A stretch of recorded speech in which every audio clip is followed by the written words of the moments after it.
In this episode of the Extended Forecast, I sit down with Robert Johnson, a meteorologist in Philadelphia, Pennsylvania, who's climbed the ranks to his hometown station in just a handful of years. Johnson began his career in Raleigh, North Carolina at WTVD in early 2020, a few months after graduating from Penn State. His job journey started just as COVID began shutting down the world, creating a uniquely challenging environment for his first year in broadcast. But he thrived and grew through it all, going on to receive his Certified Broadcast Meteorology Seal in early 2023. In the next half hour, we talk about how Johnson landed a job at a top 25 market right out of college, without even applying for the position, being in a PBS Kids commercial in 4th grade, and recently taking over the former desk of a legendary early mentor. We talk about a wide variety of topics in this episode. Join us for the fun conversation. Thanks, Robert, for taking the time to talk to me today. I want to start off talking about your somewhat newish role there in Philadelphia. You spent about 5 years in Raleigh. What's it been like so far, and how are you fitting into this point?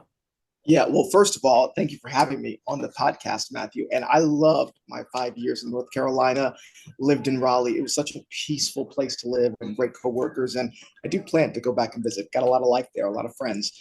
But I've been enjoying being back home in Philly, born and raised. And you asked me how it was. On my first day of work, they take me to my desk. They're like, "We got a surprise for you."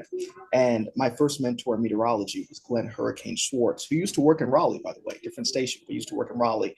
And they bring me to this desk and they're like, "This is Glenn's former desk." And they didn't move anybody around and nothing changed. This is just the desk that was available. And one of my colleagues here said, it's kind of like it was just waiting for you. So it's been great to be back and people have been really supportive. Yeah, it's kind of one of those full circle things that kind of makes you Mhm. feel like it was meant to be for you to end up there. It feels like it, and the staff has been just so great. People in the weather team and outside the weather team, really supportive, really helpful. Because, anytime you're in a new place, obviously this is home for me. It's very familiar. You still got to learn the lay of the land here and there and familiarize yourself. So it's been good. I can't complain. Yeah, but as you were mentioning, you're not exactly too unfamiliar with that station. You Yeah. mentored under Glenn Schwartz back in the day. He had a program that allowed people to come in and kind of get a lay of the land, talking about just meteorology in general and broadcasting. How did he really help to shape your career path and get you to where you are today?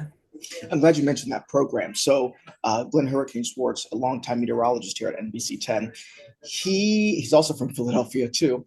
He had a program called HOPES, which stood for Hurricane, his nickname, Hurricanes Outreach Program to Educate Scientists. And he would take young people, high school students primarily, even sometimes junior high school students, bring them into the station one Saturday a month and have a weather lesson from about 9 a.m. until noon. And we did that for several months. And on the last session, he took us up to his alma mater, Penn State. I already knew I wanted to be a meteorologist, but that's how I knew how I was going to make it happen. And it was great to learn from him because, he's someone who genuinely, passionately loves the weather, loves teaching, loves digging into the nitty gritty details. So I learned a lot from him, whether it be about forecasting, whether it be about just operating in a newsroom, this wonky world of TV news. It's such a niche industry that we're in, but it's a whole lot of fun. And I love the passion he had for the job. And I share that same passion. And you were talking about the way that he helped to like through that program guide as far as the broadcasting side goes and forecasting and everything, because I think a lot of people think that the broadcast side of meteorology, we just show up, have the graphics ready to go on air, read it off and go home. But it's actually a lot that goes into it as well. There is a lot that goes into it. And I do take a lot of time before each show to, yes, prep graphics, but even testing out the order of the graphics. What makes sense in terms of how do you tell the best weather story possible? And especially nowadays, there's so much at us. I mean, we've got phones, we've got social media, emails, text calls, all these things. And what story can we tell people that's going to inform them, educate them, but also entertain them, something that they're actually going to remember? Because a lot comes at us more than ever before.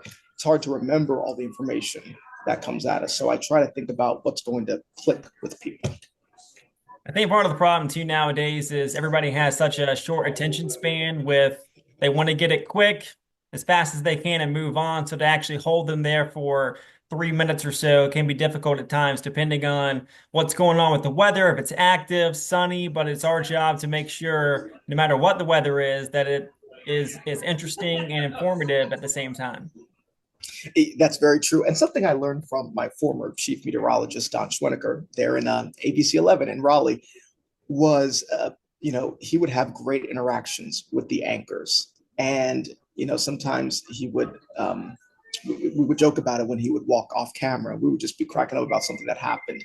And the same thing would happen with myself and some of the anchors. But those are things that people really remember. When I'm walking around the grocery store or when I'm at the gas station, people would come talk to me, not always about the weather, but sometimes about the interactions we had with each other. And I think that gets people to listen in a little bit more.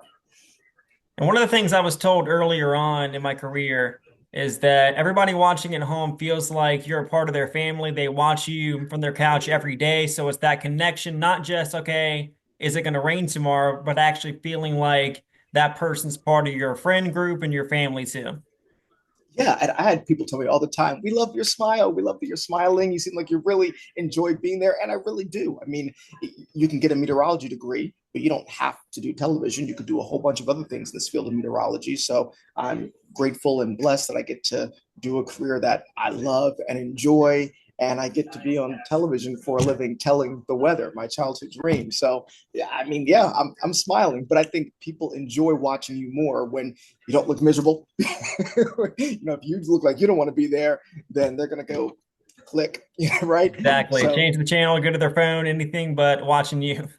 yeah, exactly. And it's not manufactured, but it's just, just enjoying being there, having a good time, and then sharing that passion for the weather with other people. And the weather sometimes obviously is crazy, as we know, but we kind of get to be the relief in a newscast, if you will, us in sports, because the news can be so rough, so heavy. But for the weather, unless it's severe weather, of course, but for the weather, we get to just take a deep breath and just kick back, enjoy, and let's go through this together. And it's always nice too when the producer lays it out to where it's not like a hard news story before weather. It can be that hard transition from something bad to, hey, it's sunny outside, gonna change pace a bit. Yeah, hard pivot. Okay. Exactly. Right. That's exactly right. And you touched a bit upon your meteorology degree that you got from Penn State. You didn't also just major in meteorology, you also minored in, I think, business and finance, stuff like that. Would you encourage students in school right now to not just major in one thing, but maybe branch out and have a good diversity of skills? That's a great question. I was just on the phone with friends from Penn State this weekend, and we were talking about this idea of meteorology plus one, which is something many instructors at Penn State encouraged us to pursue. Yes, you have your core courses when you're getting a meteorology degree, but also what's your specialty? Right. So I thought to myself, even though I knew I wanted to go into broadcasting, I still kind of dabbled into the weather risk management sector that deals with commodities, insurance, and a host of other things, energy sector that dabbles into meteorology. So it is crucial to expand your skill set. You never know where you're going to end up. So Penn State has this program that actually is a degree, but you can also get it as a minor, short for, it's EBF. That's what a lot of people call it, but that's short for energy, business, and finance. So it's an interdisciplinary study. Meteorology is already an interdisciplinary study, but EBF, energy, business, and finance, helps to broaden your skill set. So yes, you have the hard science, the calculus, the physics, the chemistry, the computer programming, the thermodynamics, but then I wanted to get a little bit of business under my belt too. I feel like it's a good idea nowadays too, with the way that TV is changing so fast. You have a lot of job cuts in certain markets, so you never know what you might need down the road.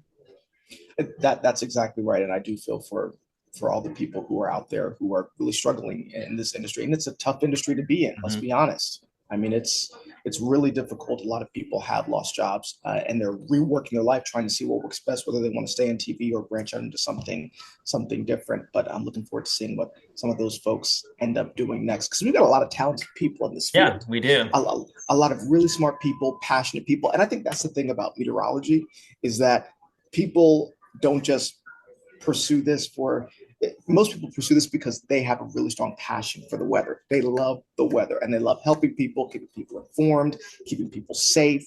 So we've got a lot of really good people in this industry, on TV and off, and we don't want to lose them. We want to keep them in the world of weather, water, and climate. Exactly, because just because the TV world is changing, the weather is changing just as fast with a lot of different aspects to it. But as far as TV goes, your first job out of college was in Raleigh at ABC 11 WTVD. You started in early 2020, just before COVID really started impacting the world. How was that to start just before things really started ramping up and then having to do some broadcasts from your home too? Oh my goodness. So it was terrible. Short and sweet, I mean, terrible. it was terrible. I mean, so I got there and I was like, wow, look, this really big job and this is so amazing. And it was just fantastic. And then about a month into it, that's when the pandemic happened. And I remember I had a couple friends from Penn State visiting me on their spring break. And that's when the world shut down.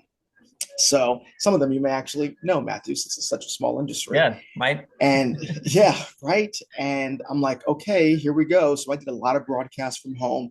I did a couple tornado warnings from home for my kitchen island. And it's amazing that we had the technology to be able to do it. But, you know, we worked through it. We had to over communicate and make sure that everything worked. You know, I remember being at home and having my Zoom shirt and my blazer and putting on makeup at home and making sure that, you know, I wasn't too shiny with the ring light in front of me. So I was, yes, the meteorologist, but also the engineer, you know, and the lighting person. It was a crazy time. So I don't miss that, but we got through it. But after we got through that, things got even better and better in North Carolina for me personally. Did you ever have the green screen set up at your house, or was it always just the camera, the TV behind you, kind of a setup like that?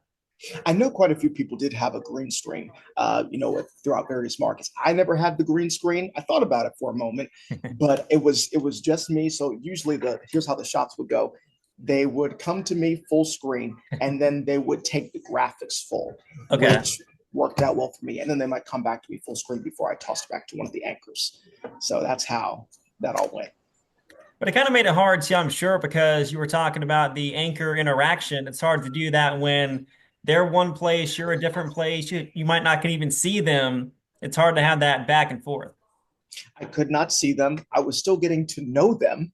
and one of the anchors, she went out on maternity leave. So I didn't really get to know her for quite a while. And we couldn't really have a lot of back and forth conversation because there was such a delay being at home and I'm not there in person. So my start to the TV industry, it was a very, when I look back on it, it's funny you asked the question, it was a very odd and unusual start with, you know, starting in market 25, very unusual, grateful for the opportunity and a lot of pressure. But also shortly after I get there, then the world shuts down and we just got to figure it out. But I think even with what we're seeing in the world of meteorology, the climate of our country today, you know, as we go through a lot of changes, we're still going to have to try to figure things out and do the best we can. Yeah, and you were talking about starting in the top 30 market in the country straight out of college. Did you expect that to happen, or was it kind of a surprise even to you? No. I mean, funny enough, I never applied for the job. I remember I was going to other TV stations and interviewing elsewhere. And I remember I saw the job posted and one of my mentors said to me, "Oh, you should apply. You should do it. You should apply." And I was like, "Yeah, okay, whatever." And then I never did it because I'm like, it's not going to look good. It's not going to be becoming to apply for this right out of school. Usually that's someone's third job, not their first. So I just never applied and I kept on interviewing at other TV news stations. And then one day I'm sitting at my job, literally at Target, Matthew. I was a cashier at Target before ending my time at Penn State. And my phone was face down. I get ready to look at my phone before I clock in. And it's a missed call at that point from the news director at the station. Long story short, people within that company applied me for the position after being an intern elsewhere in the company. And they're like, "You got to look at this guy." And people pitched my name forward. So, but it was a good lesson for me. Because even when I didn't think that I could do it, even when I didn't think I was good enough for the role and that I would never get the role, then other people thought enough of me, applied me for it. And then I was there for 5 years and just had a great time. And I still hear from viewers every day now that I've been gone for months now. but I still hear from viewers every day about that. Like, we miss you. Come on back to North Carolina. One day I posted about it being really cold in Philly, and someone was like, well, it ain't cold in North Carolina if you stayed, Like, well, It's warm down here. Yeah. it's warm down here. You missed out. So, but I loved my time there. I absolutely loved my time there, and grateful that I got the opportunity, which I never thought was going to happen. And you were on weekends the entire time here, right? Yeah, I did weekend evenings, so Saturday and Sunday night, and then I also did the noon and the 4 Monday, Tuesday, Wednesday. So my off days were Thursday and Friday, and then if someone was off, I did that too. So Okay. a lot of back and forth, filling in here and there. Yeah, a ton of it. But we really worked well together as a team, covered each other. If I needed weekends off, as I often did, they took care of me. We just really looked out for each other. So are you happy though to have your more consistent weekends off now at your new job? Absolutely. Absolutely. I mean, if you couldn't tell, I'm an extrovert. So, grateful to have, it's a bigger team here and a lot of great people to work with and learn from. But with it being a bigger team, there's more stability in the schedule for sure. And yes, having weekends off is very nice. Yeah. So what do you like to do on your days off? As far as now you're having your weekends off, summer's coming up, not too far away. What do you look forward to doing to in the Philadelphia area? So something I've been doing since being back. So if a lot of your viewers may not know this, but Philly is such a foodie city. A lot of people think of New York as a foodie city, and of course it is. But Philly is such a foodie city. It's amazing. And I've missed that. All the amazing restaurants. You go to some parts of the country and maybe they have really good Southern food or they have really good Asian food. Well, in Philly, you have really good anything food. I mean, anything you could think of, it is right here. It's really authentic. It's really good. Also been trying to get more steps in, go to the gym a lot more, be more active, more healthy. And I'm walking around a ton. When I was living in North Carolina, I was driving everywhere.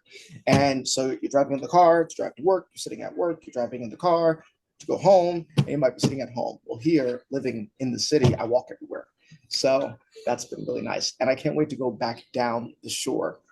As you mentioned, summer's coming. And I love going to the beaches in North Carolina. For one, they're free, which they're not always free in Jersey. So people are like, what, really? Yeah, they're not always free. It depends where you go. And they're really clean, really warm. I mean, you could be down there in May. You don't have to wait until July to get in the water and feel comfortable. So I'm really looking forward to doing more traveling, hitting the hot spots, seeing friends and family more. So yeah, doing a lot of catching up because I've missed a lot. Now we're talking about obviously summer on the way, and on the way too, obviously, is hurricane season. Are you looking forward to having a little less activity that way than you had down in North Carolina? One thing I enjoyed about being in Raleigh, which was not too dissimilar from Philly, is that you get all 4 seasons. Mm-hmm. So you're dealing with winter weather, but of course more of it up here. You're dealing with severe weather and hurricanes, not quite as much of it up here, of course.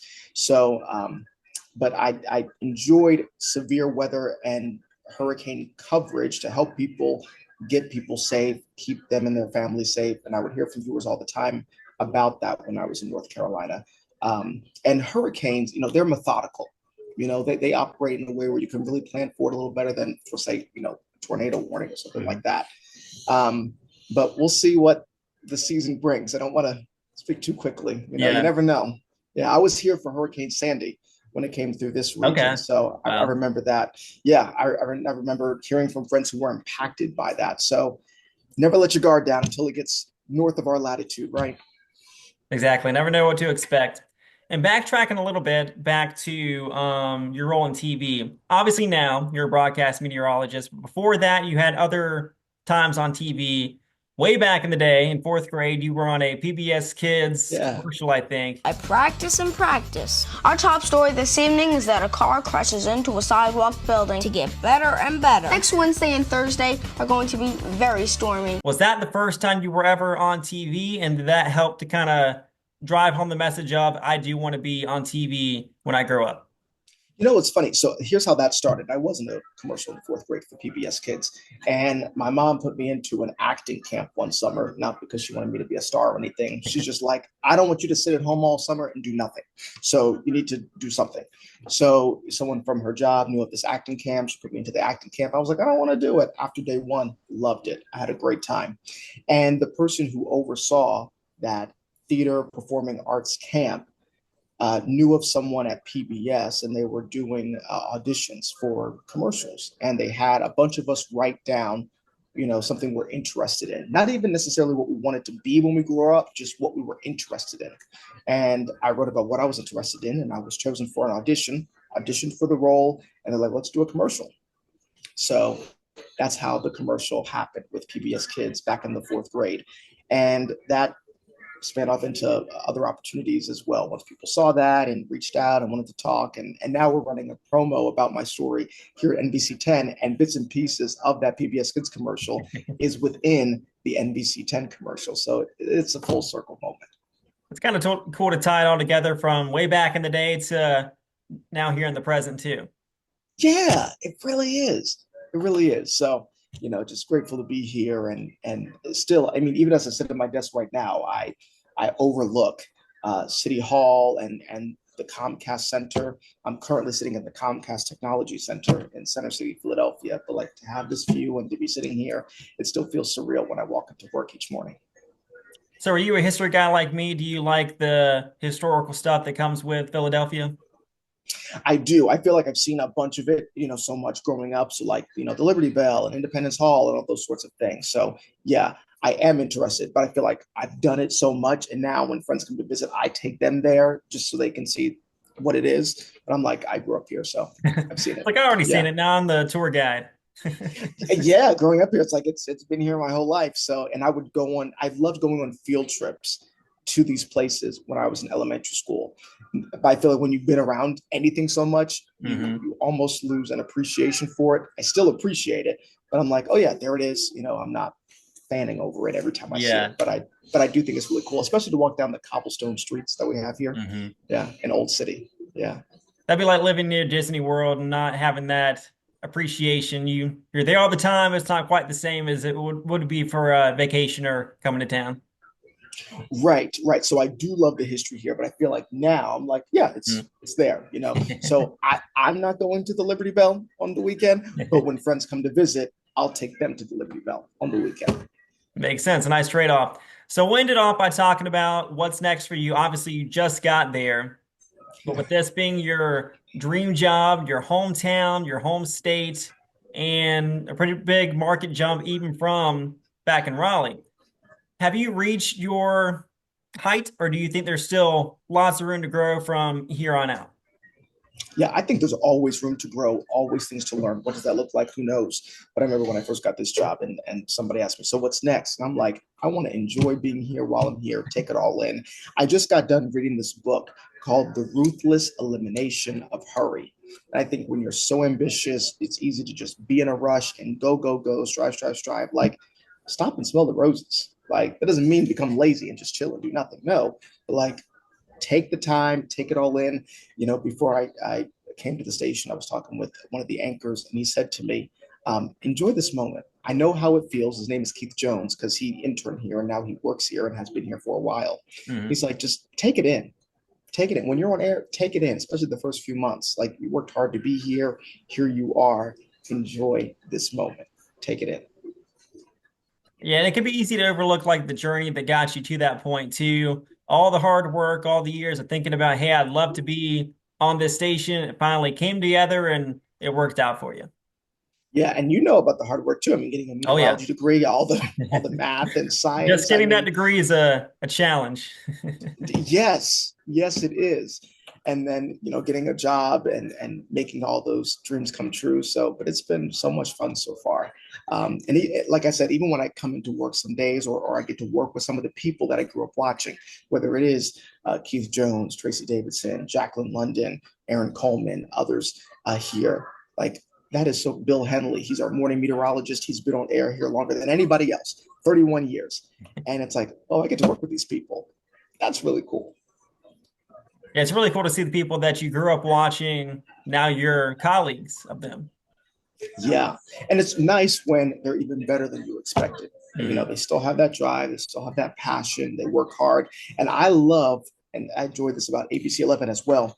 I love working with people who made me level up. Like, for instance, working with Joel Brown. And if you're familiar with him, he's now the morning anchor at ABC 11, but he's just one example of someone who you work with him, you're going to level up. Like, he's going to force you. You're here, you might be good, but he's going to force you to be better because he's going to keep you on your toes. He's going to keep it fun, consummate professional who's like a Swiss Army knife. He can do anything. So I love working with those folks down there. Yeah, always room to grow and always places to go. All right, thank you so much, Robert. I appreciate the time and best of luck up there in Philadelphia. Yes, same to you in North Carolina, and nice to finally get the chance to speak with you after exchanging messages. It's been a while. Yeah. All right, thank you. Big thanks to Robert Johnson for taking the time to talk to me. Don't forget to like this video, comment below, and as always, subscribe for more future content just like this.